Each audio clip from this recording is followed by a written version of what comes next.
80% of B2B tech buyers buy based on brand, yet most marketers are still fixated on bottom of funnel activity. Welcome to the next episode of Generation Marketing. Once again, I'm joined by Gabe, and we're going to drill down on something we picked up on the first episode, which is all around brand.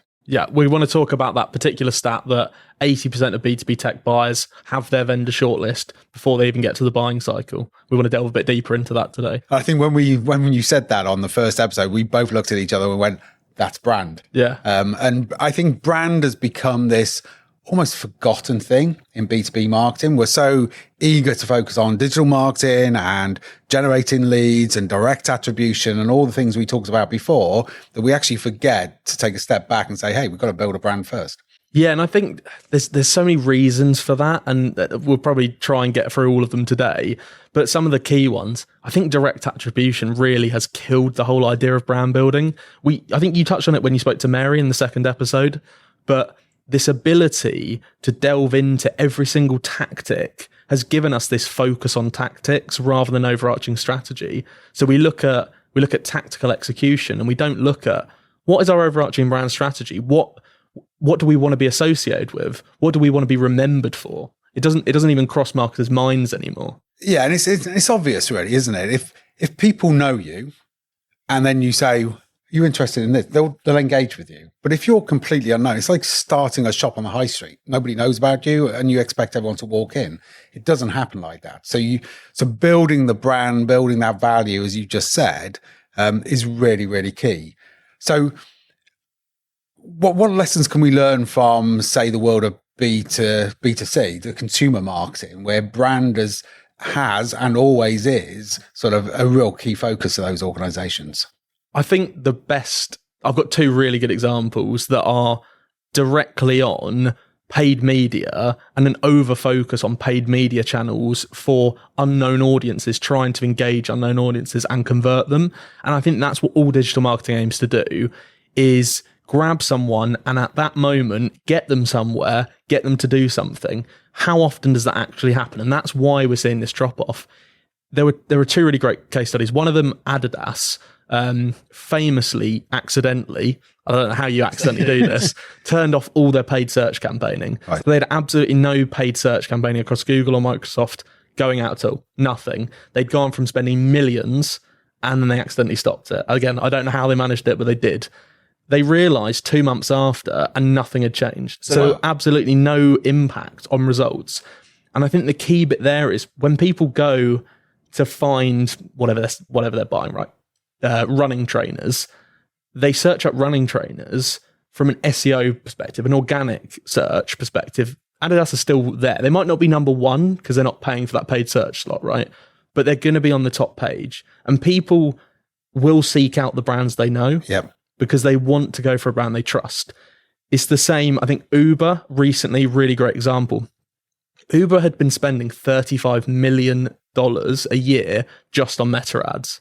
So just on that one channel, well, multiple, Facebook, Instagram, the Meta ads network. They turned it off and actually saw their results increase. They didn't see any decrease, a measurable decrease in results.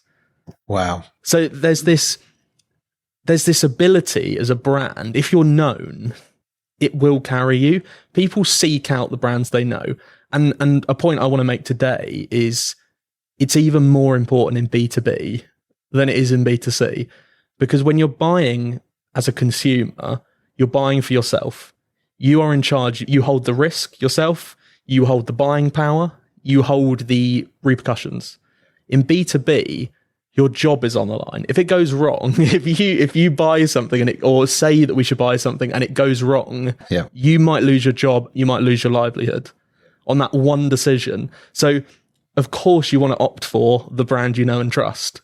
Yeah, and I suppose a good example of that is, do you go out there? Do you go with an unknown, or do you go for something that's safe? And it sounds sad, but a lot of B2B buyers go for the safe option. And the safe option comes from trust, which comes from brand. Right? Yeah. And if you think, let's like a quick thought experiment. If I came to you, right, and I said, we need marketing automation software, we need a platform in place. And I said, right, I've done some research, two options. We've got HubSpot or we've got Chair and Co marketing automation, right? You're going to go, which one's the cheapest? Yeah. After you said after we've had a discussion about what the budgets are and what's actually cheap and what's more cost effective, you're going to say, well, already before you even said anything, in your head you're going, well, HubSpot's pretty well known, should be a safe bet, right? But in many cases, I wouldn't even bring that to the table. The other one, what did I say? Chair and Co marketing automation. It's only because there's a chair over there. Because if I bring that to the table, we start using it and then suddenly we get, I don't know, a data breach in a month's time and all our records disappear. We've accidentally leaked a bunch of customer information. I'd like to put the hope that I'd, escape it, but I might be on the line. My job might be on the line there, right? It's a risk that no one wants to take in business, putting their name, their job on the line for a decision that's like, well, no, I'll just opt for the easy default one because no one's going to question me.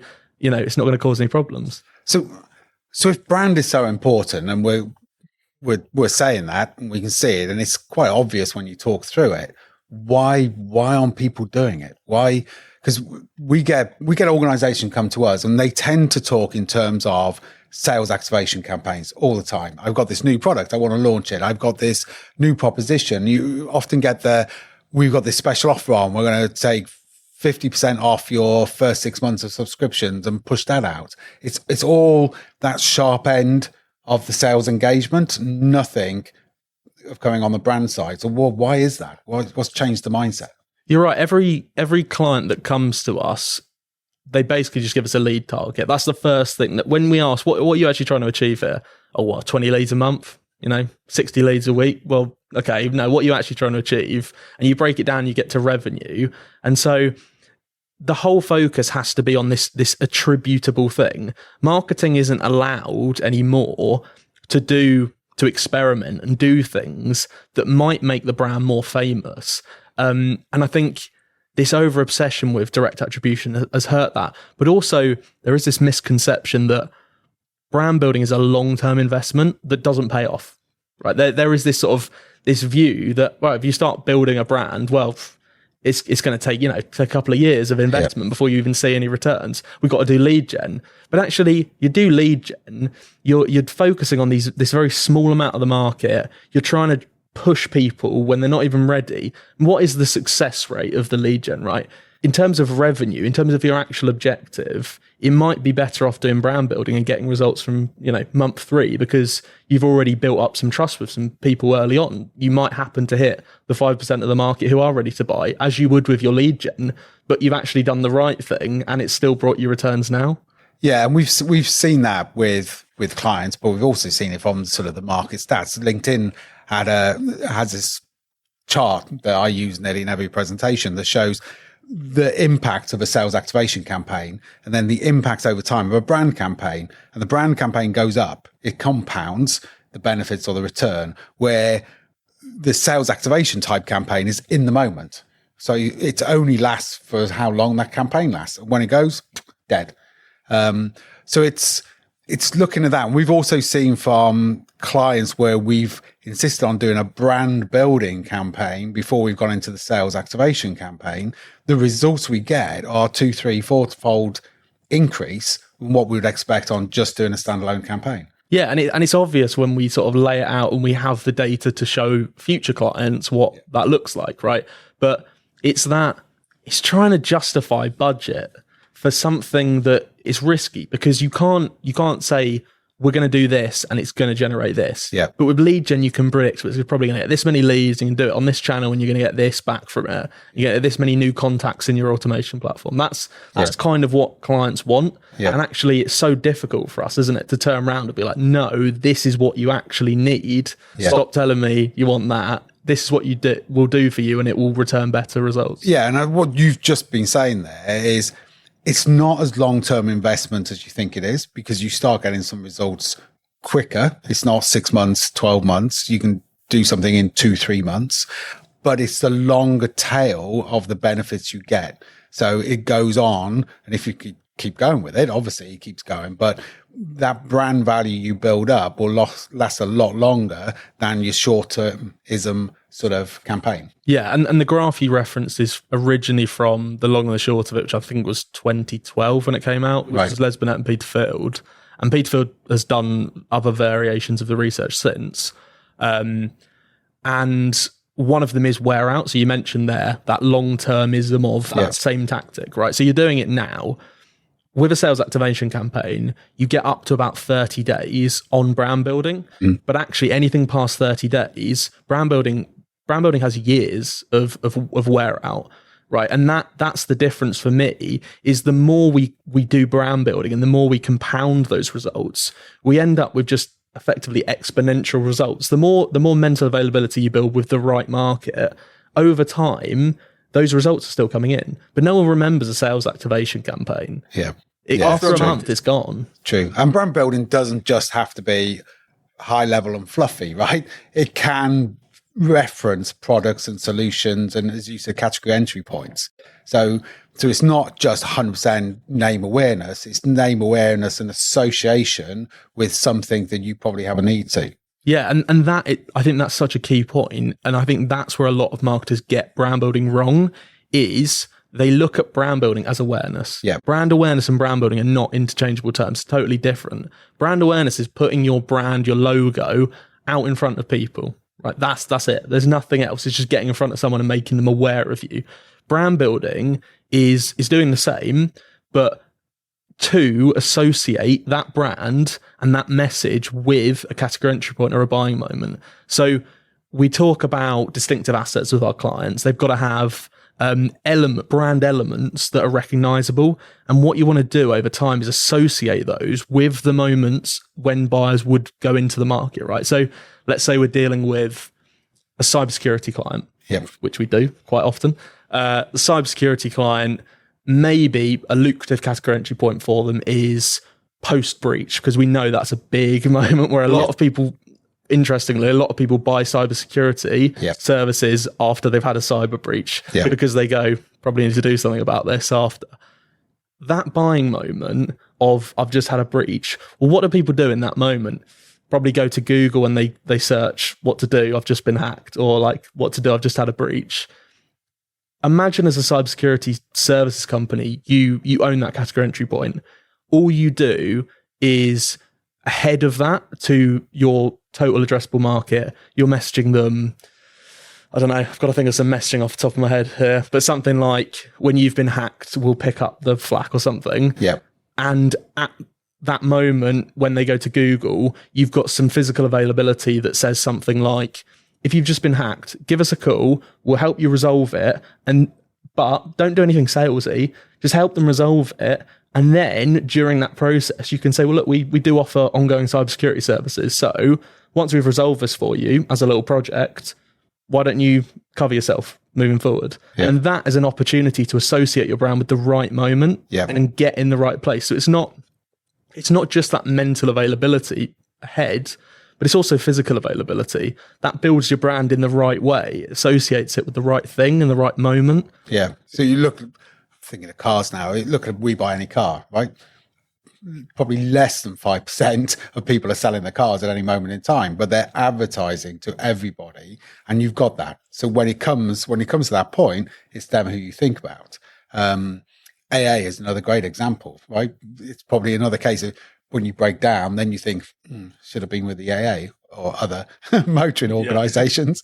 But it's that sort of stuff that we're trying to say, that if we are making people aware that A, we're here, B, we can do this for you, that when those moments come, subconsciously or consciously, they're thinking of our brand. Yeah, and it doesn't have to be, look, we can all have aspirations for our brands. Like the Cremarc brand, we're aspiring to be remembered by every B2B tech marketer at the moment where they need to reignite their marketing. Like that's when we want us to come to mind for them. But we all have aspirations. Like Specsavers is my favorite one, because that's become part of vocabulary in that we've had a lights out. What's happened? We're back online. We're back online. What's happened here? Yeah. I was talking about Specsavers and we went dark. What are the chances? So, yeah, Specsavers is one of my favourite examples because it's become part of vocabulary in the UK.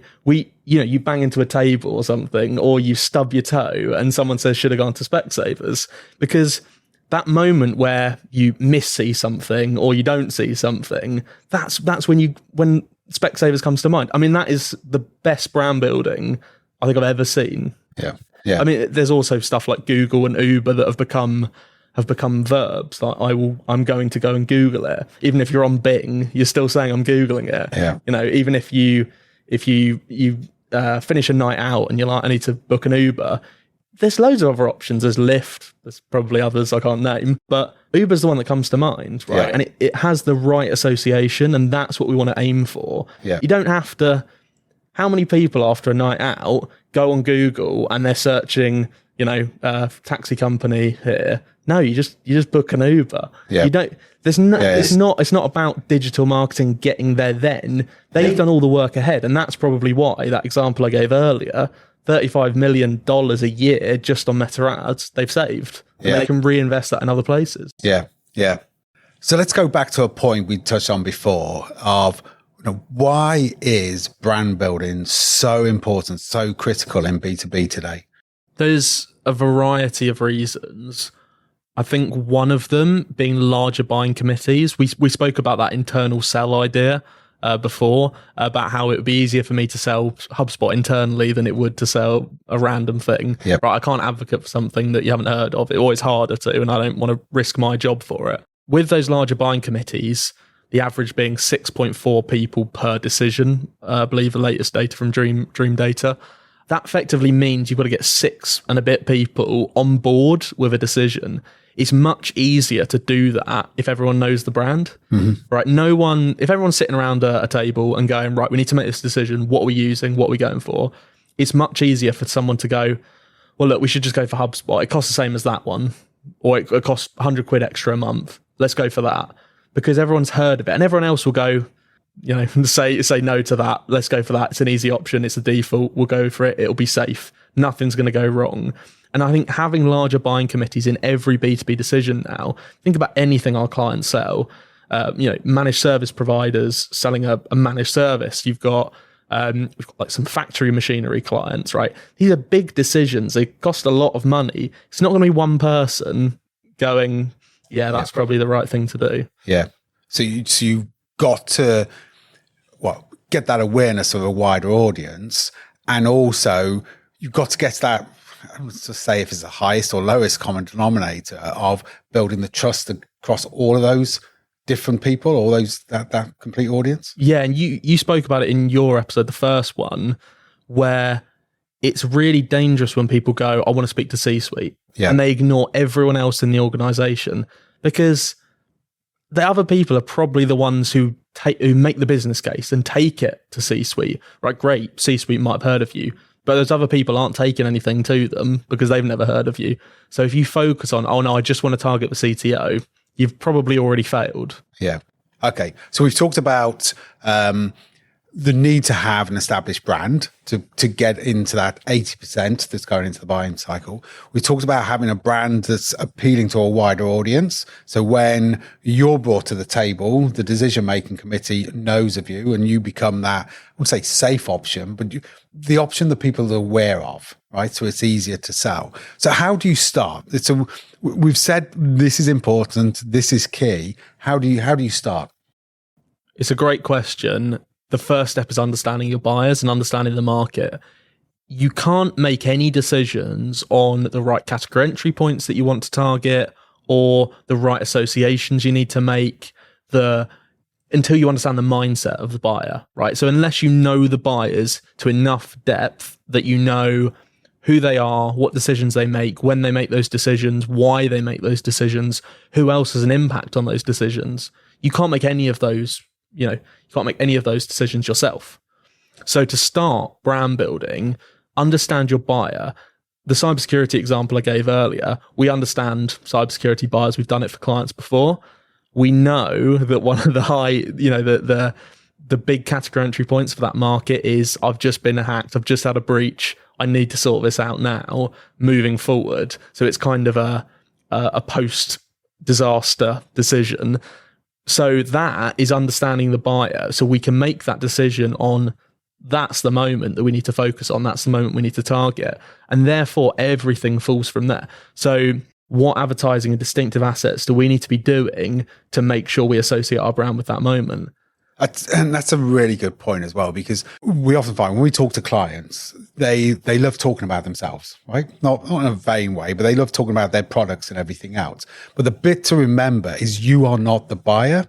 And a podcast I heard recently, obviously not as good as this one, but it was talking about somebody in a marketing agency, and they put that post-it note on everyone's desk that says, "We are not the buyer," because they had a team of 20, 30 somethings coming up with these creative campaigns for a new car. And the average age of somebody buying a new car, 60 plus. So you've got to get into the mindset. And that's what organizations terribly get wrong. They're so keen about talking about the feeds, the speeds, the capabilities of their solution, how clever we are, that they forget to put across what are the things that the buyer sees as valuable. Yeah. And how many times do we hear clients go, well, I don't use Instagram. Okay, brilliant. Right. But your buyers do. Doesn't matter if you don't use Instagram. You're a salesperson for a tech company. We're not selling to salespeople for tech companies. We're selling to IT managers, in-house IT managers, right? Yeah. It's totally different. So that has to always be at the back of our minds. We're not selling to ourselves. Yeah. We're selling to our buyers. Okay, so we started by understanding the buyer, understanding the audience. And then what do we do? Is it creativity? Is it clever words? How do we build that brand? What's the difference between them? We mentioned it a little bit before, brand recognition or brand awareness or brand trust. How do we build all of those things together? So you can only really build your brand strategy once you know what category entry points you want to target. So that's going to be the focus of your entire messaging, your entire positioning. So, for example, Cremarc, right? Let's take ourselves as an example. Our target category entry point is those people who aren't getting the results, but they've just, there's been a big shake up, whether it is team changeover, big sort of staff swap, department shifting, they've come into some new budget and they've gone, right, we need to really sort stuff out now. That's kind of the moments we're targeting. So we focus all our messaging around, right, we're that partner that you go to at that moment in time. You can't have more than 3 category entry points unless you're a massive, massive company. You've already nailed some and you can start expanding out. You can only really have a couple because everything you do has got to focus around this. So to start building brand trust, well, you've got to be building trust in the right way, associating at the right moments. So when we talk about thought leadership for clients, it's always focused around the thing that associates them with the right moment. Yeah. Yeah. And you see that a lot. I can name a few brand names that I know the name, but I don't know what they do. Yeah. And they're the ones that got it wrong. So it's not just about, I don't know, putting your name on a football shirt or something like that. It's actually, as you say, doing that association. So then the recall, when it is that moment in time, the recall is you. And when you come up in that Google search, it's you they go to because they instantly associate you with what they're looking for. Exactly. The whole objective of all marketing, there's probably three objectives that all marketers should strive for. Mental availability at category entry points, physical availability at category entry points, and pricing power, or sort of reducing pricing sensitivity for your buyers. Yeah. Those are the only 3 objectives we need to focus on. And that being top of mind is huge, right? And brand building can do the top of mind bit, but it also informs your brand strategy for the physical availability. So that's when we talk about SEO, paid search, being available in the right moments. So we've talked about knowing your audience. We've talked about linking that audience with category entry points so we can then put our brand into context. Now it's really about executing, right? Getting that brand out there, building that trust, building that engagement. So what can we learn from the masters, the B2C world, some of the big brands in the technology world?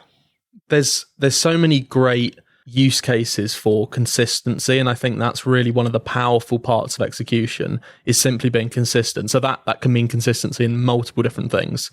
Consistency of the tactics you use, consistency of your messaging, consistency of your distinctive brand assets. Are you using the same assets over and over again? Are you making something that's memorable and attention grabbing?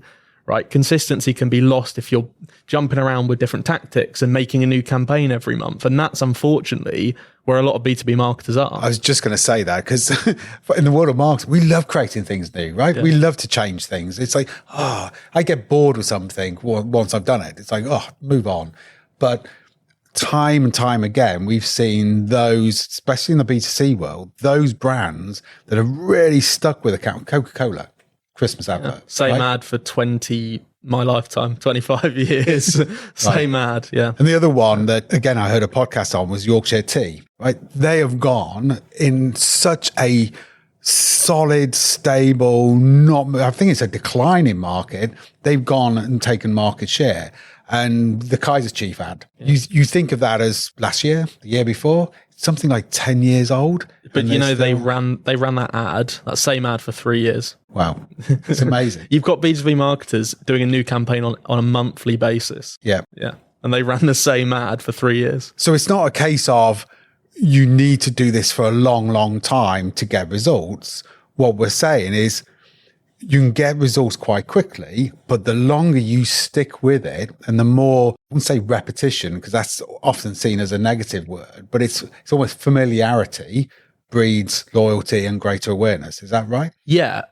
I think that familiarity, you're right, repetition is probably the wrong word to use because a creative theme doesn't have to be the same thing. So Specsavers, great example, the message and the creative idea is the same, right? It's always something where someone's done something wrong and it would have been obvious if they were paying attention and looking properly, and the message and the slogan is should have gone to Specsavers. Yeah.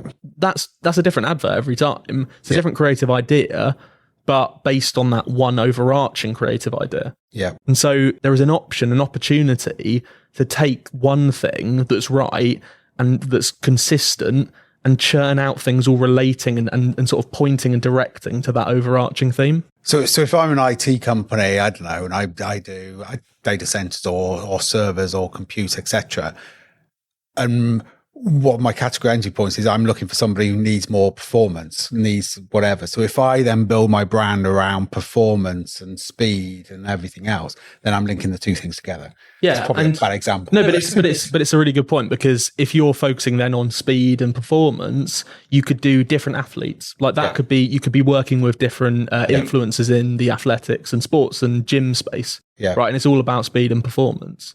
It's still the overarching creative idea, but the creative you make can be different. So there's some really great use cases. You mentioned the Coca-Cola one. Another B2C example, Audi, Kevin the Carrot. So they've used Kevin the Carrot, and you probably get this wrong, but I think it's 7 years or something in a row. It might be a little bit less, might be 5 years. The adverts are different, but they all include the distinctive asset of Kevin the Carrot and some sort of surrounding characters. Now they've built it out a bit. Yeah. The consistency is not using the same advert. You don't have to use the same creative, but using the same elements, it makes it more recognizable. So when you spoke to Mary, there was a lot of chat about attention on paid media. Sometimes you've got less than 2 seconds, less than 1 second to grab someone's attention. What's the easiest way to do that? Well, it's if they recognize what you're showing them, right? Yeah, it's that familiarity. If it's an asset that they've seen before, they stop. That's why I think people... So there's some data on this from System 1 that celebrities in adverts don't actually make any difference to the advert. They've tested them side by side, right? But what celebrities do is they're a recognizable face.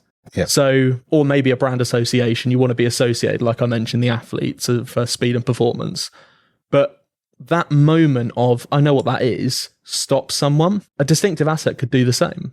Yeah. Right. Kevin the Carrot does the same. So what we're saying is that there's this lack of attention on brand building in the marketplace. And I personally feel, and I know you do as well, because we've talked about this, is that it's probably digital marketing. The thing that we love is actually killed brand building. We're so focused on all of the capabilities we've got to do ads and drill down and segment and A/B tests and everything else that we lose sight of almost putting our head up, stepping back and going, right, what are we trying to do? Going back, audience, brand awareness, associating our values, our purpose with the category entry points. we're not doing that because we're so in the weeds with all this digital capability we've done that we absolutely and utterly forget what we're trying to achieve. Yeah, digital marketing has given us access to more tools than we've ever had before in the sector, right? Slightly before my time, but we used to do this with just a magazine ad, a TV ad, but there was a time before that, and a slot in the newspaper, right? Before that, brands were built. So how did they do it without, a thread strategy or being on Blue Sky or, one of these modern tactics, making sure that their ChatGPT search results were better? This all didn't exist. So digital marketing has given us this focus on tactics and algorithms, and we've forgotten the buyer. So brand building has plummeted because that's reliant on understanding the buyer. And we're now marketing to algorithms, right? If we look at Meta ads, LinkedIn ads, they all of the paid social and paid media platforms, they say you need between 15, 20 variations of your ads every time you put something out. Well, how can you be consistent if you're trying to A/B test everything? Your messaging has changed. You've got to do copy variations. Same with email marketing, right? HubSpot say you've got to do 2 emails a week to break an audience. You've got to send 10 emails before someone even engages with you. Well, why are you doing it at all then? Because you've got to say 10 things to be able to even get in front of someone. Yeah. Well, by that point, you've churned out a bunch of content to them for the sake of churning out content for them. So this obsession with a new shiny tactic, you forget the buyer. Yeah. I suppose what we're doing is exactly what you've just said there, is we're drilling so much down in the technical detail and almost spinning our wheels on digital marketing. We've forgotten the one thing that makes it easier and more effective in digital marketing, which is starting from a position of power with a recognized brand and trust with your audience. Yeah, and it's actually made digital marketing less effective as well. Digital marketing, we're now in a state where loads of digital marketing is wasted. It's ignored, it's misremembered. Only 16%, according to the Ehrenberg Bass Institute, only 16% of digital advertising is remembered and attributed to the right brand. So effectively, we're saying 84% is just wasted. That's just in the ether. I mean, I don't want to know what the numbers are in terms of like the financials of that, but a lot of budgets have been wasted because people have been churning stuff out, and it's not right. It's not the right messaging. It's not the right distinctive assets. It's not the right campaign content. It's new stuff that's just for the sake of putting out more stuff. So let's finish with one last question, and quite a direct question. If I was sat here as a marketing manager or head of marketing or even the CEO of a company, what one bit of advice would you give me about how I change marketing or the marketing that I'm doing to be more effective? Go back to basics. Pause all the thousands of digital marketing channels and activities you're doing and actually go back to the start, the buyer. What does the buyer actually want? What is the buyer actually doing? What does the buyer need? And start there and work backwards. Develop your tactics around that. Develop the category entry points. Develop the right associations for your brand and start again. Don't jump around with, oh, now we need to jump on this social platform. Now we need to, we need to make sure we've got 3 emails to this segment going out every week. It's just crazy. And I think so much inefficiency and chaos has been caused by digital marketing that we've forgotten about these foundations. So unfortunately, the answer is probably get the foundations in place. Yeah, and to put that another way, it's almost a case of rather than fixating on how you make your digital marketing better, take a step back and say, what else can you do that's going to have a bigger impact on that? So we often say to people, take part of your digital marketing spend and divert that and put it into brand spend. You're being more radical there, and I totally agree with that, is why keep throwing money at something that is generating you a low amount of return when if you took a step before that and built that brand, built that trust, you're going to get not only greater returns on those campaigns, but a longer term return on those campaigns. Yeah, you'll get slower wear out. You'll build more pricing sensitivity. So there's data from System 1 that puts aside sales value gain and profit gain. And with brand building versus sales activation campaigns, brand building has higher on both, yet the same sales volume. So I haven't explained that too well, but what that essentially means is the market pay more for brands that they know. So if you do brand building, your market has has less pricing sensitivity, so you could charge more, get more profit gain for the same product just by being a known brand. So there's all these things that if we shift our focus to the right things, not leads, we shift our focus to revenue. Totally. I think marketers are always guilty of having this pendulum. We do one thing or the other and we switch, and it's, oh, this is fashionable. Now this is fashionable. And it's not. It's that consistency and making sure that you've got those foundation blocks in place. So I think this is a topic we could actually talk about for hours and hours, but we got to close it there.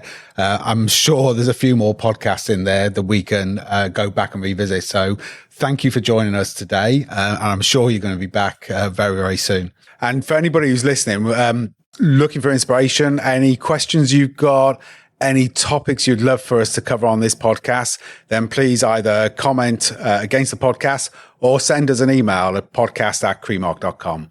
Thank you for listening.